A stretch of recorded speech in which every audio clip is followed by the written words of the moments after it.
What is up, everybody, and welcome back once again to another episode of Emphasis on Sports. I'm your host, Damon Anthony. We're going to run through some sports stuff. We're going to talk about that all the time. Like and subscribe if you're new. Check us out on all streaming platforms. Just look for Emphasis on Sports. Our logo is a little box with a football in it on a field. All right, because that's what we do. It's about the sports. It's not about the rest of the fluff. The fluff has nothing to do with why I fuck with sports. So this is what we talk about. All right, look, today, huge day in college football.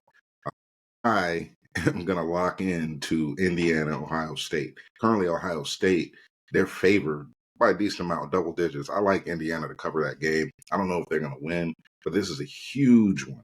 Just about my whole life, I don't remember Indiana ever being a top 5 ranked school or just a solid football school. They're always, basketball with candy stripe pants, all of that.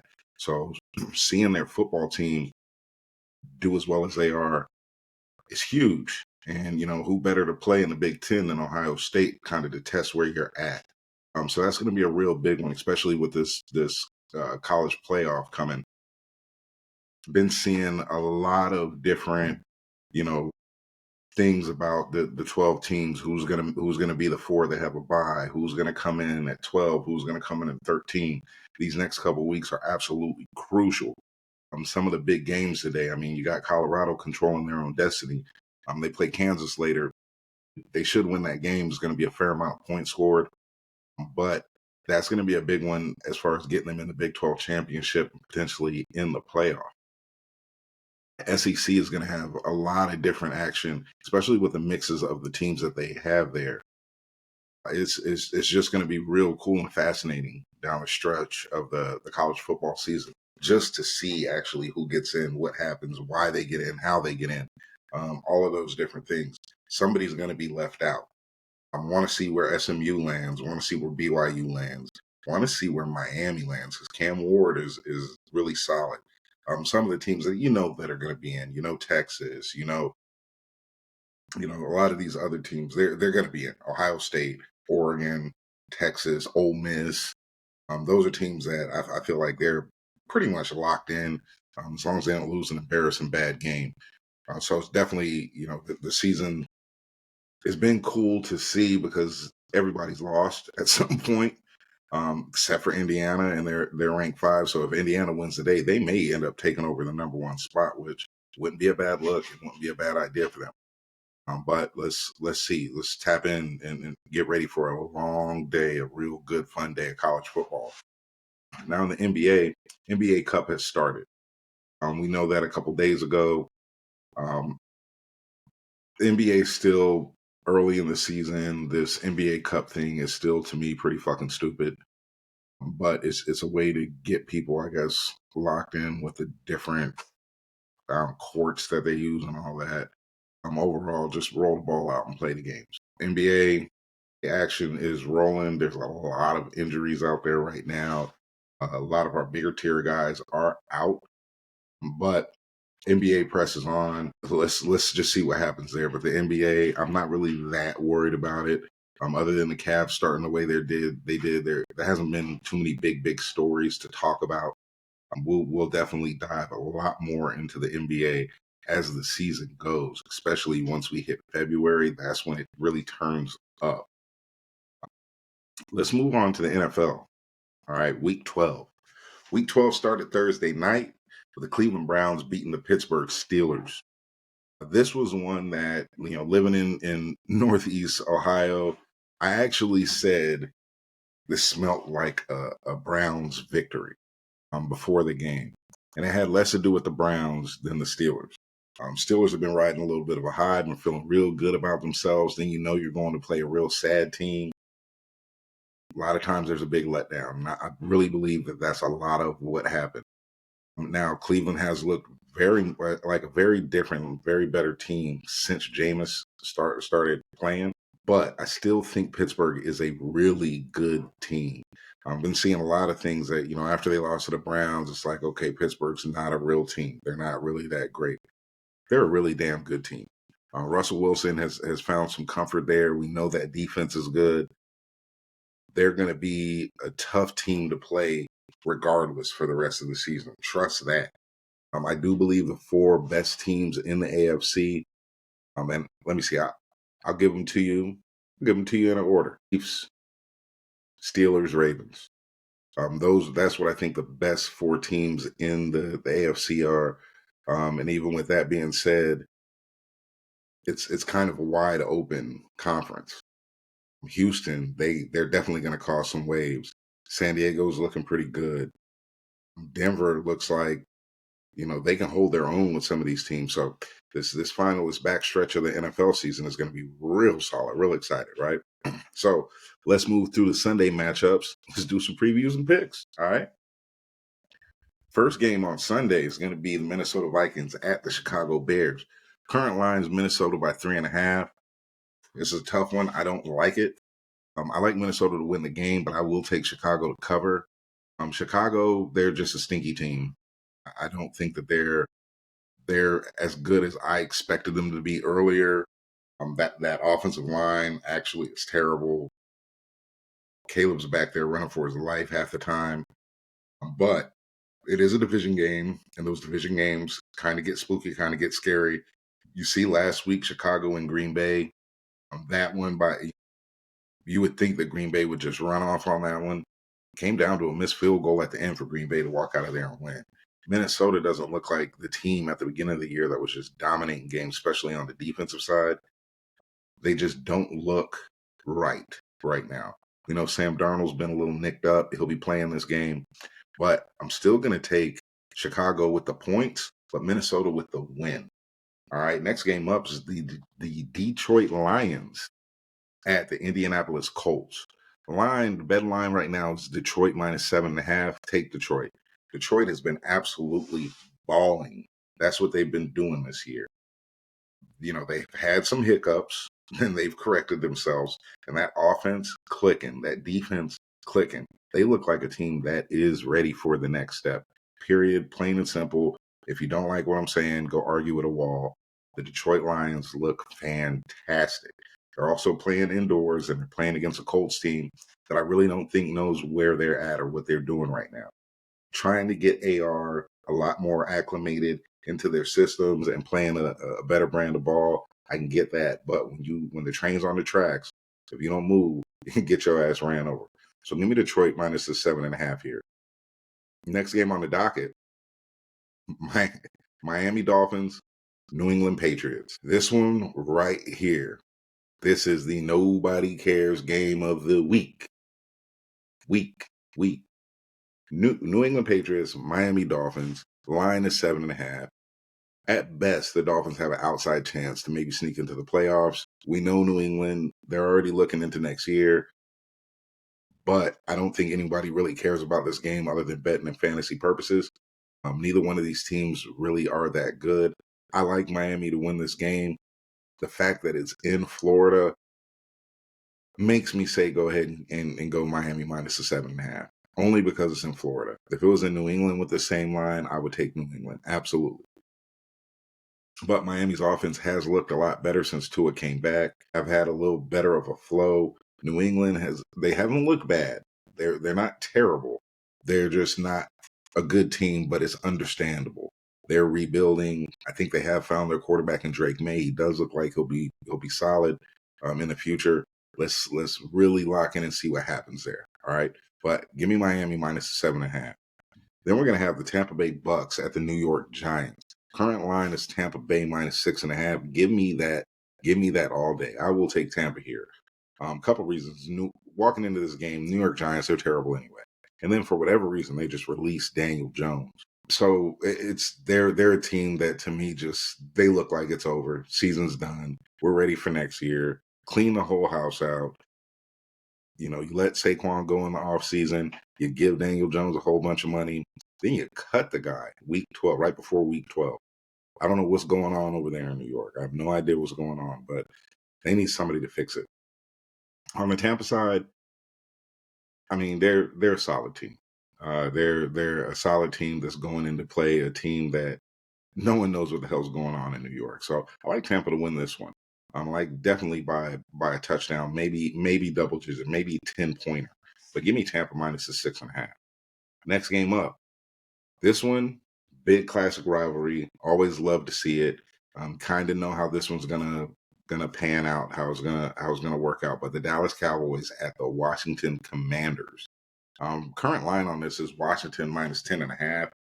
Whew, that's a lot, but Dallas sucks. They're gonna have Cooper Rush in there, maybe mix in a little Trey Lance. This is a team that definitely does not look good whatsoever. Playing against Washington, who needs to regroup, he needs to get back on track, just so they can continue to keep their playoff aspirations going. I don't like necessarily this Washington line minus 10.5, but I'm going to take it because Dallas sucks. Give me Washington minus the 10.5. Then we're going to have the Kansas City Chiefs at the Carolina Panthers. Current line on this one, Kansas City minus 10.5. Give me Kansas City. Now, if Kansas City would have won last week against Buffalo, I would have took Carolina, a little bit more of a trapper. But Kansas City lost. They got to come back out. They got to reassert dominance. Meanwhile, Carolina, they're a team still trying to find themselves, trying to get their young quarterback, Bryce Young, trying to get him better and a lot more confident game to game. Kansas City is going to walk in here with a defense that's going to try and throw a lot of things at the young fella. I do expect Kansas City to win, to dominate, to maybe win this one by 2 touchdowns, maybe 17 points. So give me Kansas City minus the 10.5. Then we're going to have Tennessee at Houston. Current line on this one is Houston minus 8. Because they're at home, I like Houston here. That 8 is a big number, but Tennessee also not that good of a team. Will Levis as a quarterback, Mr. Mayo, he's, to me, average to below average from what I've seen thus far. Some people may say, yeah, but he can throw a good long ball or some shit like that. You're in the NFL. You should be able to throw a decent long ball, right? Everybody's not going to throw the best, but you should be decent out there. Definitely. Meanwhile, Houston slowly starting to get a little healthy. I'm slowly starting to get things going at the right time. And they play in that AFC South. Nobody else is going to surpass them there. So they can just win games. They don't have to go too hard, too heavy to be able to continue to move their season into the playoffs. That bodes very well for Houston. I don't think anybody expects them to catch Kansas City or Buffalo for the lead in the AFC and home field advantage throughout. So it's for them, they're just get me there. You get me there, they'll be the locked in number 4 seed, and they'll be just fine. But for this one, give me Houston minus this 8. Then we're going to have the Denver Broncos at the Las Vegas Raiders. Current line on this one, Denver minus 6. Give me Denver. Denver has looked very good throughout the season. And I'm not going to say like one of the best teams, but when I say that, I mean, this is stuff we didn't expect from Denver. We didn't know Bo Nix, coming in was actually going to be a solid rookie quarterback. The defense is out there clicking. Sean Payton has those boys working. It's really cool to see. Bo Nix right now, if things keep going the way that they are this season, Bo Nix will be the offensive player of the year, offensive rookie of the year. For a while, everyone thought it would definitely be Jaden, but look at what Bo Nix is doing with this team. Remember, Denver was in like despair a couple years ago, and they went and got Russ, didn't get any better.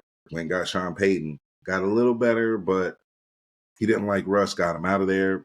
Now they're currently, if the season ended today, they're in the playoffs, which is a huge thing for Denver. So I like this Denver minus 6. I don't see a reason why they shouldn't cover that, because I honestly don't think that the Raiders are going to score too much. I like this one more of like a 21-13 game, 24-13 game. Give me Denver. Now, scary game for me and my people. San Francisco 49ers at the Green Bay Packers. Current line on this one is Green Bay minus 5.5. Hey, listen, I'm a 49er fan. I keep it real. Give me Green Bay. We know that the 49ers have had a rash of injuries. The latest one, Brock Purdy, is out with some shoulder tightness and whatnot. Whoever it is that we start in there, because there's conflicting views on who we should start at quarterback. Whoever it is, it's a big step down from Brock Purdy. We know Nick Bosa's out. It's just looking real bad for the 49ers and for 49er fans. I said earlier in the season, this reminds me of that COVID year, the year right after the Chiefs beat us for the first Super Bowl, when everybody got hurt, season was in shambles, and we just bounced back the next year. That's what this reminds me of. We're walking into Green Bay. Green Bay is currently trying to battle to take over their division, and they're a damn good team that's looking like they're going to be in the playoffs and looking like they're going to make some noise. I don't see San Francisco beating them this week. I just don't. I'm going to watch the game. I'm going to be hopeful, but it will not surprise me if we get beat and if Green Bay covers this 5.5. Last couple weeks, offense hasn't been clicking. Special teams definitely hasn't been clicking. And defense, without Nick Bosa, we just let the Seahawks walk the dog on us at the end of the game. Nothing about any of that tells me that we're going to beat Green Bay or that we can cover the spread. So San Francisco, Green Bay, give me Green Bay minus that 5.5, unfortunately. Then we're going to have the Arizona Cardinals at the Seattle Seahawks. Current line on this one is Arizona -1. Give me Arizona. Arizona has looked like the most consistent team in the division this year. I really hate to say that, even though they've had to win some close games in more of a walk-off fashion or last couple minute fashion. Hey, when you're winning those type of games, those are the things that get you a little further into the playoffs. They get you in the playoffs and get you a little further into the playoffs when things are scary, when things are spooky. So I believe Arizona, they're probably going to represent the NFC West. Hopefully that's not the case, but got to be honest, got to be fair. Arizona, they look like the best team in the NFC West right now. I like Arizona minus this one. I like them to win, probably by a last-second field goal in Seattle. But a win is a win is a win. That's what I'm seeing there. Last game on the Sunday set is going to be the Philadelphia Eagles at the Los Angeles Rams. Current line on that one is Philly -3. Give me Philly. Philly has a great run game that I don't know if the Rams are going to be able to stop. I know the Rams, they're going to try and throw some pretty solid offense out there. Philly's defense has been getting a little better and better over the weeks.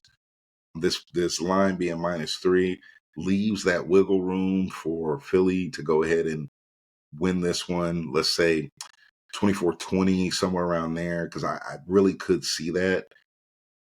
Give me Philly here. The Rams, they're reeling just like the 49ers in an NFC West that's still, for whatever reason, wide open. But give me the Eagles. Give me the Eagles. Fly, Eagles, fly.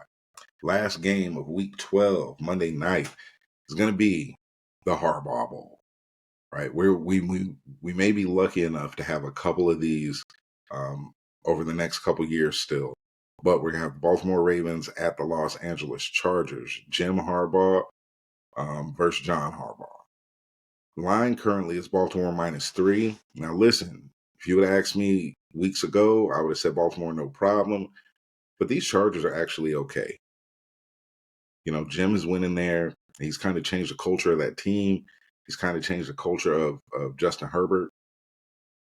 Now, on the other side, Baltimore, hey, Baltimore, it's time for y'all to get back in there. Steelers just lost. Reassert this dominance. Reassert this dominance. You're coming off a L. Got to come in. You got to play a real sound, real solid brand of football. That being said, give me the Chargers plus the 3. Baltimore's back end defense still has not looked good. And Herbert is slinging that ball. He has his receivers. He has Disley out there looking real good. Give me the Chargers. It's just something I feel about this one. No smut against Baltimore, but I just like the Chargers in this game. So Baltimore's favored by 3. Give me the Chargers plus that 3. And we'll just see how that pans out. All right. So we know we'll talk again. We'll talk again probably on Tuesday this week.